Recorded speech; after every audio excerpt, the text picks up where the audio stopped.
Buenas tardes. Este es nuestro video para el curso de Economía de las Finanzas Públicas, específicamente la temática de cambio de las finanzas públicas. Nuestro grupo está conformado por Javier Leonardo Olmes de Jesús y Rocío Adriana Moya, quien les habla. Nosotros tomamos como referente teórico la lectura titulada La necesidad de un decrecimiento económico global, ¿hacia dónde vamos?, de Stewart Donald, del año 2016.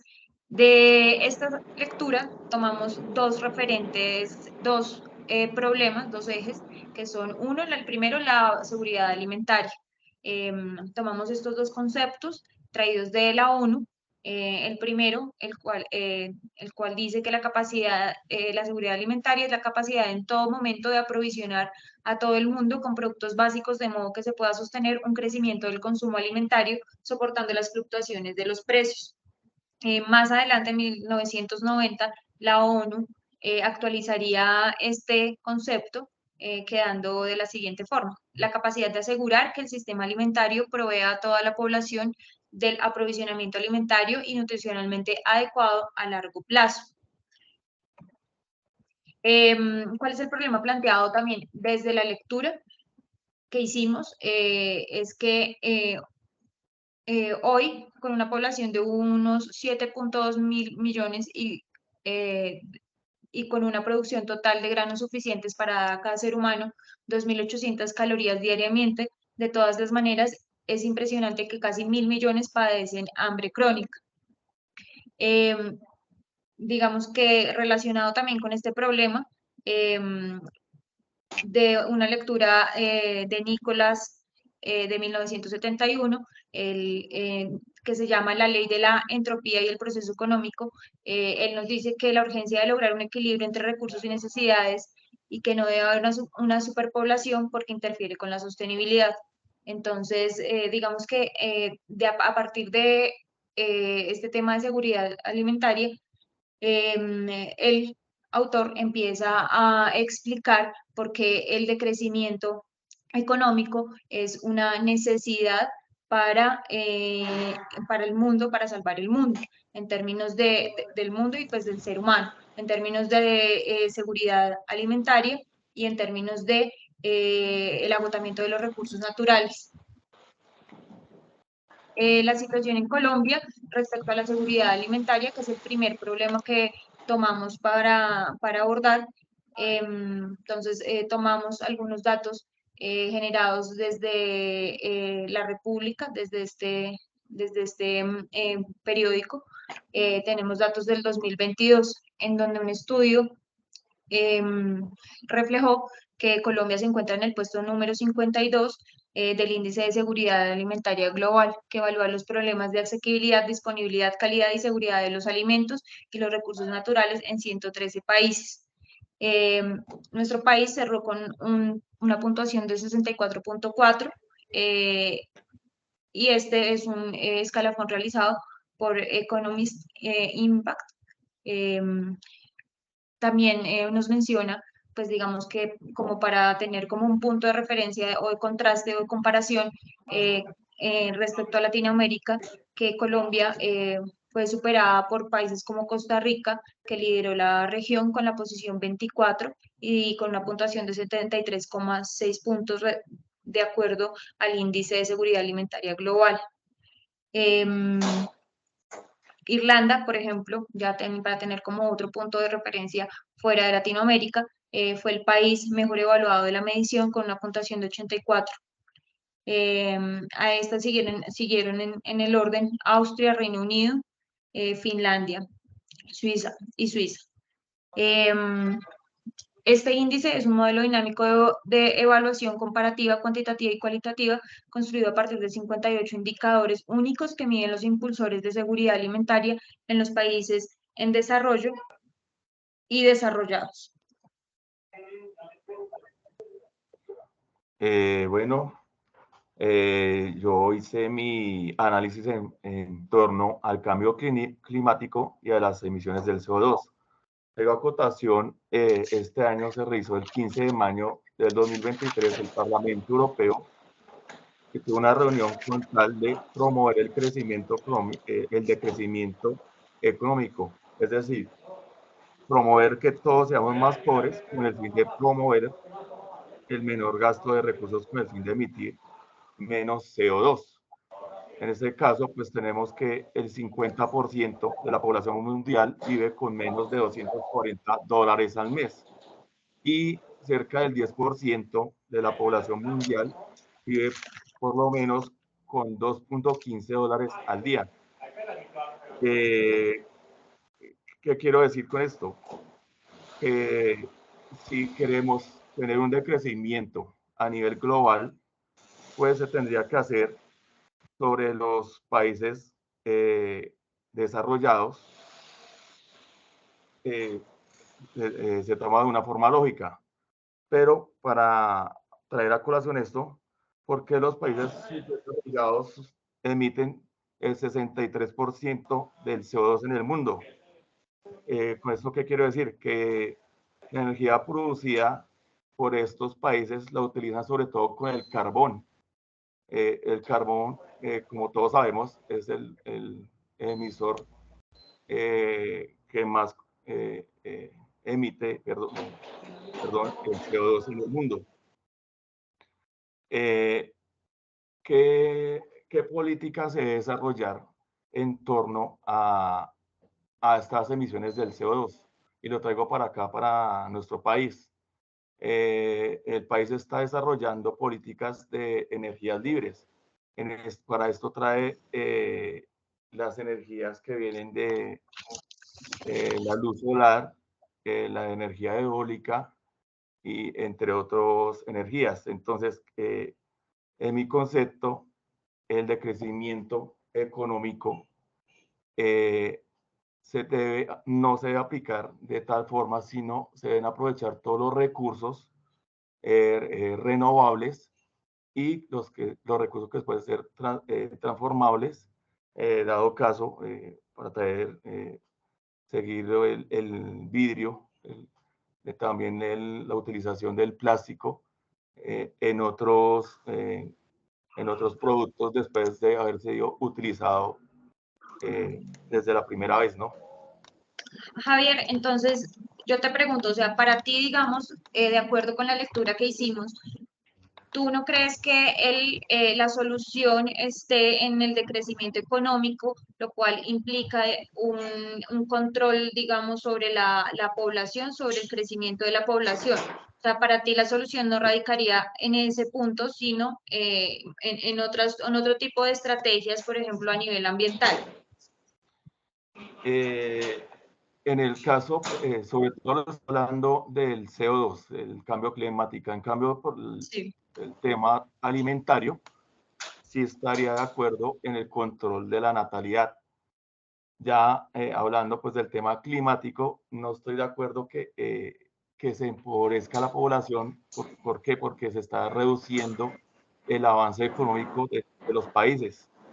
Y en ese caso, yo digo que es mejor aprovechar los recursos que se puedan reutilizar y aprovechar pues las nuevas energías libres que no involucran el consumo del combustible fósil. Es eso.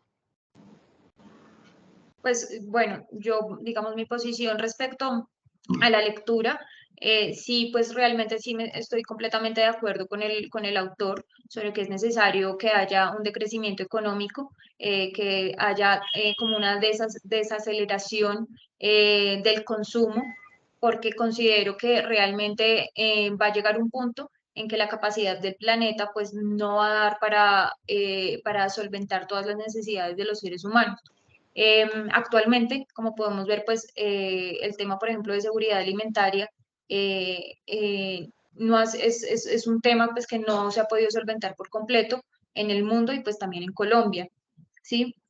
Considero también que el modelo capitalista, el cual pues está, digamos, pues por lo menos en los países occidentales, eh, ha de alguna forma inculcado en los seres humanos la idea de que el bienestar está dado por el poder adquisitivo, lo cual nos ha llevado a un consumo desmedido e irracional de cualquier tipo de artículos, ¿sí? Sin tener de pronto como la conciencia de la cadena de suministros pues que se debe llevar a cabo y de los insumos y de los recursos no renovables que se deben usar para poder digamos, producir a gran escala y poder satisfacer la demanda de la población. Sin embargo, pues en muchos casos la demanda de la población pues es una demanda de alguna forma irracional. Considero que el capitalismo nos ha llevado a pensar que que las necesidades del ser humano están en, por ejemplo, en la tecnología, en tener un celular, en tener una tablet, en estar actualizado siempre en artículos, por ejemplo, de tecnología que tienen una obsolescencia muy corta, ¿sí? Entonces, que adicionalmente las grandes industrias producen artículos usando recursos no renovables con una duración, con una vida útil muy corta, y esto pues nos ha obligado a todos pues a estar siempre consumiendo, siempre comprando. Entonces yo pues realmente me encuentro de acuerdo con el planteamiento del autor. Considero también que los gobiernos no han sido conscientes de que los recursos naturales pertenecen a todos, que son públicos, y han permitido de alguna forma con sus políticas políticas, digamos, de mercado, con su intervención también en la economía, que las grandes potencias hagan el uso irresponsable de los recursos naturales. Adicionalmente, también creo que ese agotamiento de los recursos también va de la mano o sea, en la medida que se van agotando los recursos, también aumenta la desigualdad en el mundo. Como lo veíamos al principio, pues digamos, es increíble pensar que realmente sí podemos producir los alimentos necesarios para abastecer a cada una de las personas en el mundo, y que esos alimentos no lleguen a todas las poblaciones, que hayan problemas de desnutrición, como pasa acá en Colombia, como lo sabemos en La Guajira, en el Chocó. Pues denota unos fallos del mercado, del gobierno, y también de un tema de cultura y de la población en general. Entonces, esa es, digamos, como mi posición respecto a la lectura y a los problemas que se han identificado, a los dos problemas que hemos identificado como equipo. Listo. Perfecto. Compañeros, no sé, podemos, Bueno, estas son unas estadísticas de los consumos del CO2 en el mundo. Como podemos ver, los países desarrollados son los que más emiten CO2 en el mundo. Sin embargo, pues traigo solo un ejemplo a colación. India, que es uno de los países más poblados del mundo, también pues tiene desigualdades sociales, pero a su vez también es una potencia nuclear. Entonces, eso es como una paradoja para decir, tiene dinero para armarse nuclearmente, pero es insuficiente para eh, solventar los niveles de CO2 y también pues las emergencias alimentarias que hay en India, ¿no? Por favor, pasamos a la Ok. otra. Aquí es el consumo también de los combustibles fósiles y de cemento. También podemos ver que se involucran pues las potencias mundiales en este consumo. Solo se trae para pues una referencia de que siempre Estados Unidos está en el mayor consumo de estas energías. Sí, también digamos que en la lectura, pues, por ejemplo, mencionaba pues que por ejemplo, Estados Unidos se ve casos, pues, lo que pronto todos hemos visto, casos de obesidad. Entonces, es como ese desequilibrio, pues, por ejemplo, de una potencia que consume desmedidamente recursos renovables, pues a través de la compra de tecnología y también pues de alimentos, ¿no? Entonces tenemos, digamos, se presentan problemas de obesidad a los cuales Estados Unidos tiene varias políticas en materia de salud para atacar el problema. Y pues tenemos en otras partes del mundo gente pues muriendo de hambre, ¿no? Entonces, digamos que es también ese contraste respecto a estos países y respecto a estos dos problemas que hemos traído acá hoy. Adriana, por favor, la siguiente.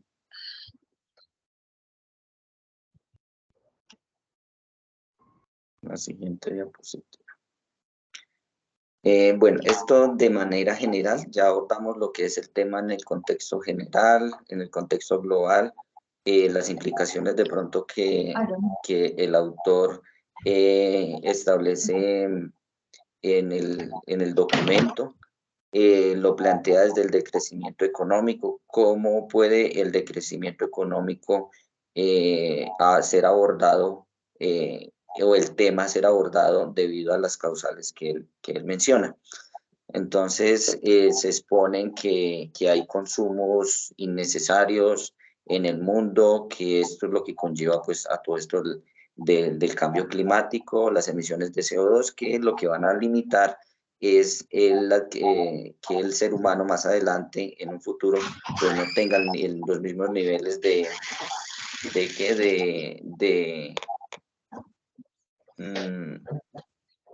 bienestar, porque sus recursos van a ser limitados. Por tanto, entonces ya en el contexto nacional, en el contexto global, entonces se debe abordar desde los dos temas, desde las dos perspectivas. Entonces, mirarlo no como un decrecimiento, de pronto como lo dice Javier, que no hay que mirarlo como un decrecimiento, sino como una transformación de los medios de producción y de cómo se producen las cosas. De igual manera, debemos de ser conscientes que la población mundial y también la nacional tiene un crecimiento exponencial, el cual estaba pues leyendo por acá unos datos y se esperan crecimientos, por ejemplo, de que esos crecimientos poblacionales vayan a generar más pobreza y menor cantidad y menor educación. Entonces, desde las finanzas públicas podemos abordarlo es, primero que todo, estableciendo desde la parte de crecimiento poblacional políticas de natalidad a través de la educación, a través del fomento de métodos de concepción, bueno, todo este tipo de políticas que ya hacen parte de la salud pública, pero que de igual manera entonces estarían apuntando a hacer un control de la natalidad en Colombia. Segundo, esto como primero que entonces sería el tema del control de la natalidad. Como segundo mecanismo, desde las finanzas públicas, podría uno mirarlo es fortaleciendo el uso de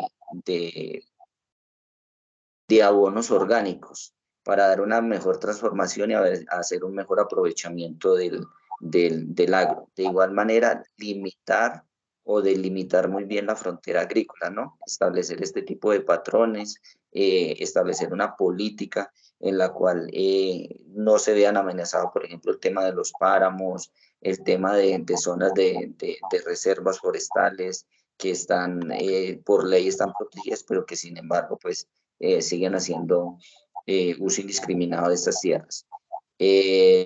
Tercero, tendríamos entonces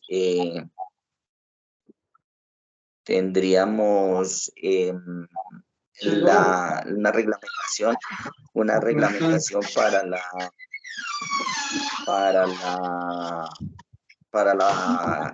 la ganadería extensiva, ¿no? Se debe tener una reglamentación para la ganadería extensiva, ser una ganadería más tecnificada, no una ganadería de grandes terratenientes, sino una ganadería que limite ese tipo de cosas.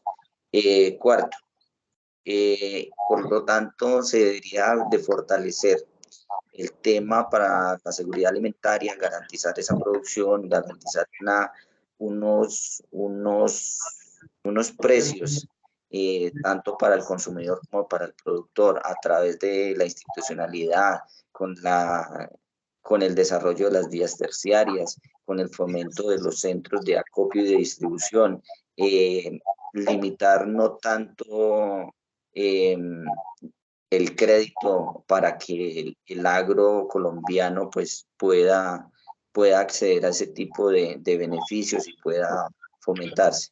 De igual manera se tiene que replantear o se replantearía la política como se está abordando la educación en el campo.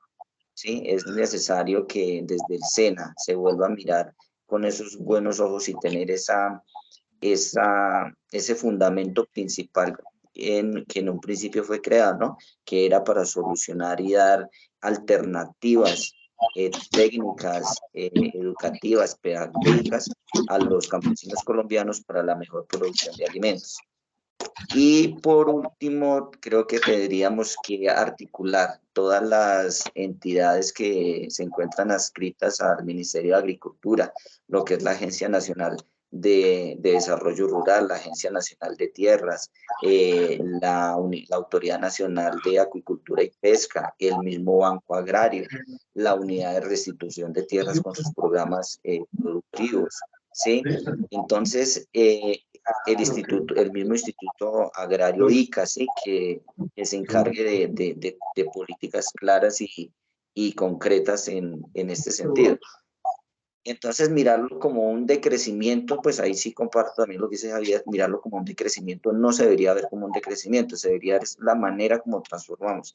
Y el Estado, desde las finanzas, mirar cómo estamos abordando estos temas, el tema de la seguridad alimentaria, porque el tema de la seguridad alimentaria, pues lo abordamos ya desde la parte del consumo, pero aquí también debemos abordarla ya desde la parte primordial, que es la producción de los alimentos.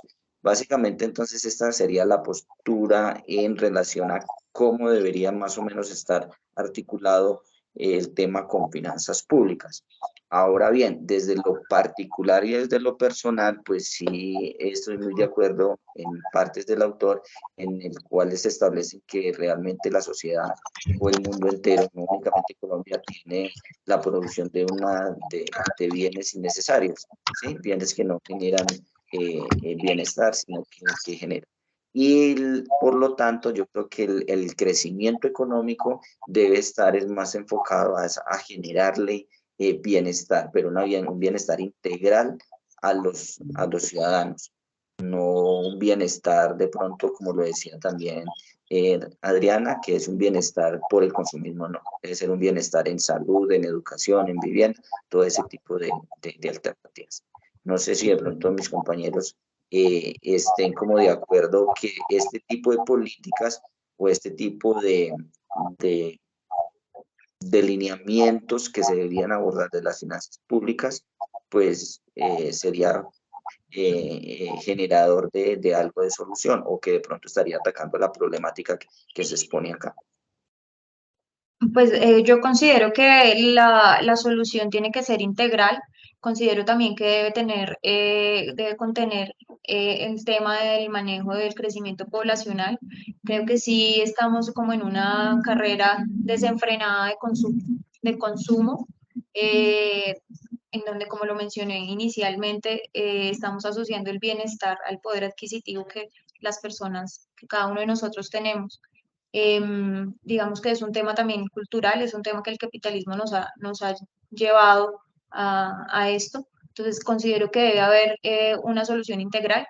También creo que debe haber un tema pues de transformación de las materias primas de tal forma que garantice pues el menor uso de recursos renovables o reemplazar esos recursos no renovables con otro tipo de materias primas pues que permitan que haya una sostenibilidad ambiental.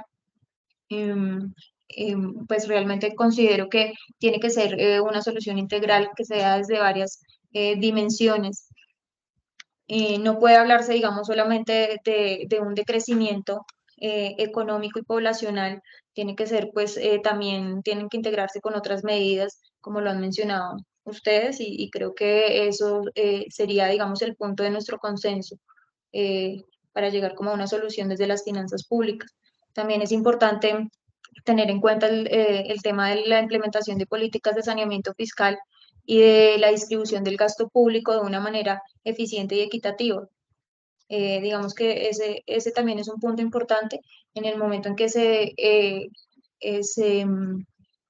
digamos, se implementen políticas de control poblacional, pues es evidente que es muy probable que hayan desequilibrios económicos en la oferta y la demanda. Entonces, tener presente que hay que tener una política de saneamiento fiscal que genere solidez económica y financiera y generar estabilidad y crecimiento sostenido económico.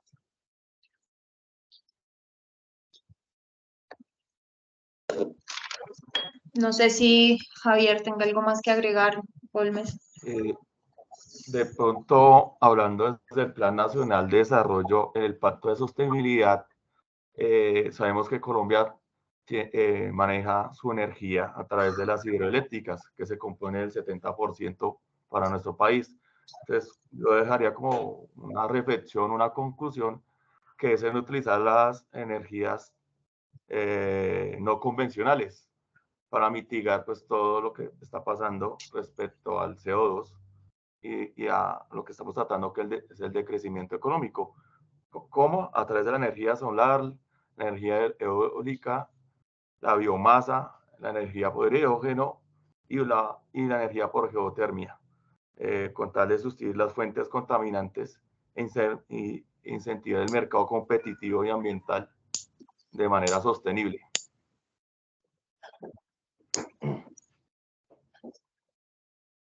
Sí, yo creo que Javier ahí también tocó otro punto primordial y que sí también se debería es el desarrollo de las energías limpias, que es lo que debería apuntar tanto el país como a nivel mundial. Pero entonces en ese sentido sí hay que abonar esfuerzos para que se hagan ese tipo de desarrollos, pero siempre involucrando la academia, porque este país lo que uno puede identificar es que no se involucra la academia en los procesos de desarrollo y no mirar pequeños planes de desarrollo a 5, 10. No, tenemos que tener una mentalidad a largo plazo, no a corto plazo. De acuerdo, estoy de acuerdo con el tema de tener como una planeación económica, una programación económica a largo plazo.